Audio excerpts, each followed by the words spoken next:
Is the gameplay in the Star Wars Outlaws trailer trustworthy? As a professional game trailer editor, I think it is, but let me walk you through some game trailer green and red flags to look for if you want to decide for yourself. But also, the game's coming out in a couple months, so I have little reason to believe this wasn't made with raw gameplay, because it would probably not be the best time to dedicate resources to the trailer rather than to the finished game.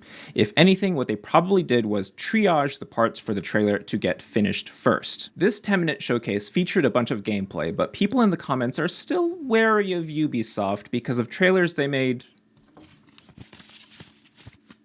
10 to 12 years ago. Whoa. 3!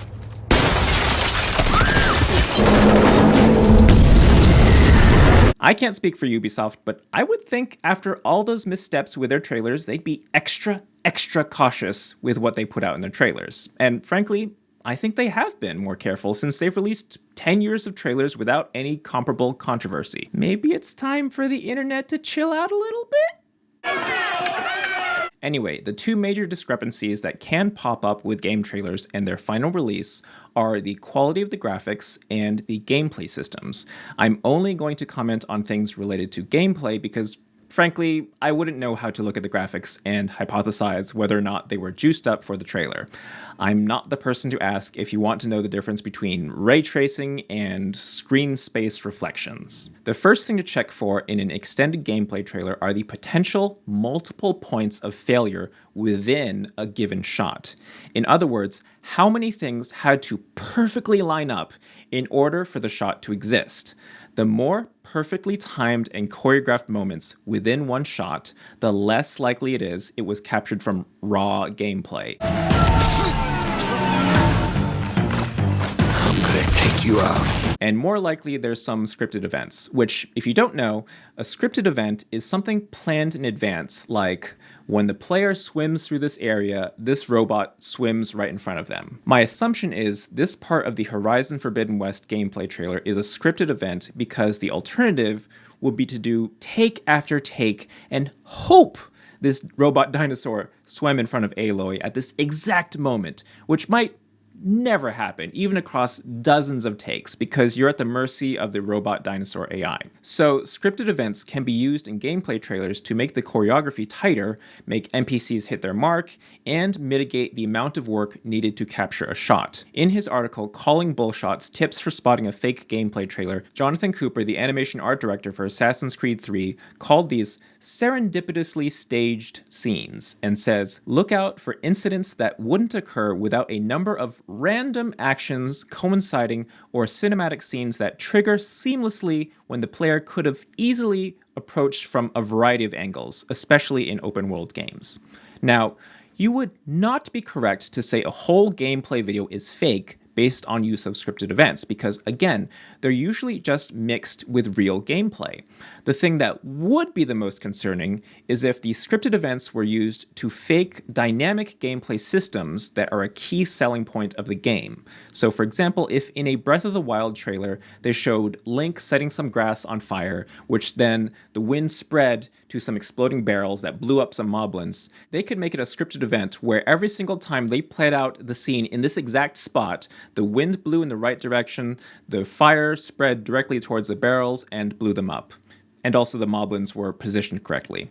If that series of dynamic systems wasn't in the final game, that will be a problem. But I think in most cases, scripted events are just for timing and choreography purposes, so that, say, an NPC walks to a certain spot just in time for them to be attacked by the player. It should also be said that given enough time, really good capture artists can pull off some amazing things that look like a bunch of perfectly staged events. I'm going to toot my own horn here and show this 15-second shot from the Arizona Sunshine 2 launch trailer, which I captured from a build of the game with absolutely no scripted events. The main tool I used was playing the game at half speed. Otherwise, I just used debug tools to spawn the weapons I wanted, and the rest was just playing the game. This took me over a day to capture across 30+ takes. This is really nice. Just two regular guys hanging out, except one of the guys is a dog.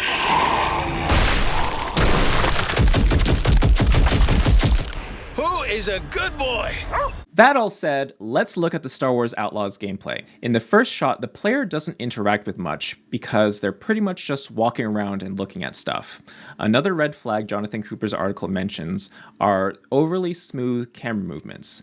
Even with pretty smooth gamepad controls, there's usually some element of jerkiness when using a camera in-game because their primary function is to let the player move it quickly to see what they need to see, not to make cinematic shots. But here, while the camera is smooth, I see some flaws in the movement here and there that look like natural occurrences from playing the game. Nothing I see here looks like something that couldn't just be done by a competent capture artist. The only things which look to me like they could be scripted events are these two fights which happen on screen at just the right time to be clearly seen. I can imagine both of these were just already in the game, kind of like how in Naughty Dog games there are parts where you're going through an area and you see people running and hiding.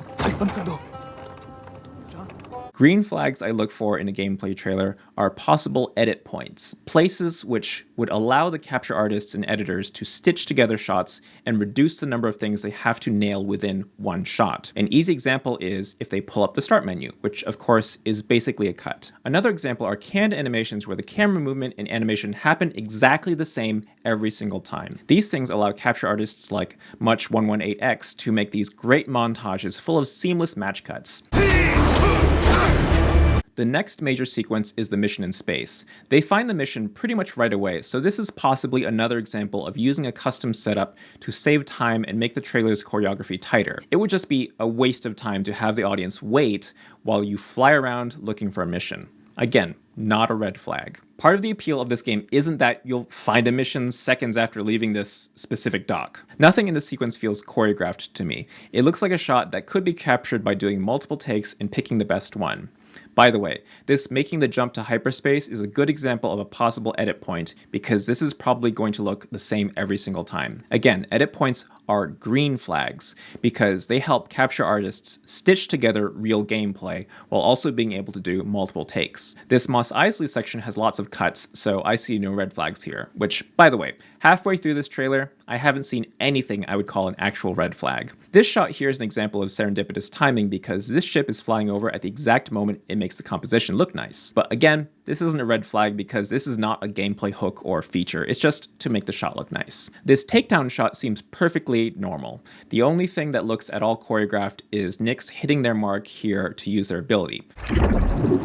Otherwise, this shot seems like one it would be relatively simple to just do take after take, especially because the targets are all just characters standing in place. If I were doing this shot, I would end it where they switch to the lock-picking game, start another shot for the minigame, then start another at the end. Next up is the first big example of serendipitous timing where the Rhodian shows up at the door at this exact moment. Oh, come on!